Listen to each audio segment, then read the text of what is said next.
करणार आहे सुजात आंबेडकर यांच्यापासून। सुजाजी, का असं तुम्ही म्हणताय की या मुलींवरती जाणून बुजून अन्याय करण्यात आलेला आहे? कुठले सवाल महत्त्वाचे आहेत ज्याची उत्तर तुम्हाला मिळत नाहीयेत पोलीस प्रशासनाकडून?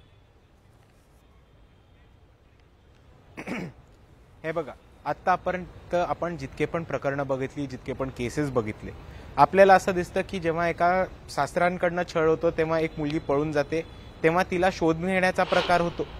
पण ज्या मैत्रिणी, ज्या मुली त्या आणि ज्या सामाजिक कार्यकर्त्या त्यांना मदत करतात आणि त्या मुलीला आश्रय देतात आणि माझी मैत्रिणी तिच्यावरती टॉर्चर होतोय, तिच्यावरती छळ होतोय म्हणून तिला मदत करतात, तर त्यांच्या घरात घुसून ती तपाशी घेतलीये, त्यांच्या घरात घुसून जी धाड टाकलीये ती चुकीची आहे। आणि त्याच्यावरनं एक गोष्ट कळते की त्याच्यामुळे ह्या मुलींना टार्गेट करण्यात आलं। ही एक बाजू आपण समजून घ्या। दुसऱ्या बाजूला आपल्याला हे दिसतं की जेव्हा हे पोलीस या मुलींच्या घरात घुसतात तेव्हा त्यांच्याकडे कोणत्याही प्रकारचं सर्च वॉरंट नसतं किंवा या मुलींच्या विरुद्ध कोणतंही वॉरंट नसतं। पुणे जेव्हा पोलीस शिरतात ते सिव्हिल ड्रेसवरती असतात, त्यांच्याबरोबर एक महिला असते। कोणत्या अधिकाऱ्यांनी हे पोलीस त्यांच्या कपड्यांना हात लावतायत, त्यांच्या पर्सनल बिलॉंगिंग्सला, त्यांच्या सामानांना, त्यांच्या वस्तूंना हात लावतात, त्यांच्या घराची तपासणी घेतात? हे एका बाजूला गोष्ट घडली। दुसरी बाजू आपण बघितली तर त्या पोलीस जेव्हा त्या मुलींनी म्हटलं की पोलीस आमच्या घरात येऊ नाही शकत, आमचा अधिकार आहे, आम्हाला कोर्टासमोर न्या आणि पोलिसांना अधिकार नाही आमच्या घरात घुसण्याचा, तेव्हा पोलिसांनी त्या मुलींना मारण्याचा प्रकार सुरू केला।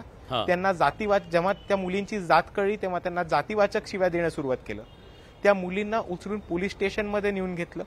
एका मुलीला 12 तासाहून जास्त विदाऊट एनी वॉरंट हे पोलीस कस्टडीमध्ये ठेवण्यात आलं होतं। पोलीस स्टेशनमध्ये त्यांना टॉर्चर आणि मारहाण मोठ्या प्रमाणात करण्यात आली होती। आता जर आपण बघितलं तर ह्या ज्या 3 मुली आहेत, ह्या 3 मुलींच्या विरुद्ध कोणतीही तक्रार नव्हती। मिसिंग पर्सन्स पण ह्या 3 मुली नव्हत्या। जी मिसिंग पर्सनच्या विरुद्ध शोधाचा रिपोर्ट होता त्याला फक्त 1 दिवस या 3 मुलींनी सपोर्ट केला म्हणून जर पोलीस या थराला पोहोचत असेल। आणि तेवढंच नाही तर ह्या मुलींची जात कळल्यावरती आणि त्यांना कळलं असेल की हे महार समाजामधनं, बौद्ध समाजामधनं, मातंग समाजामधनं असल्यामुळे त्यांच्यावरती अजून हल्ला तीव्र करून त्यांना जातीवाचक शिव्या देऊन जातीवरनं त्यांची जर इज्जत काढण्यात आली असेल तर मी म्हणेन हे पोलिसांचं जातीवरनं आणि सामाजिक कार्यकर्त्यांना टॉर्चर करण्याचं षडयंत्र चालू आहे। बरं, आपल्यासोबत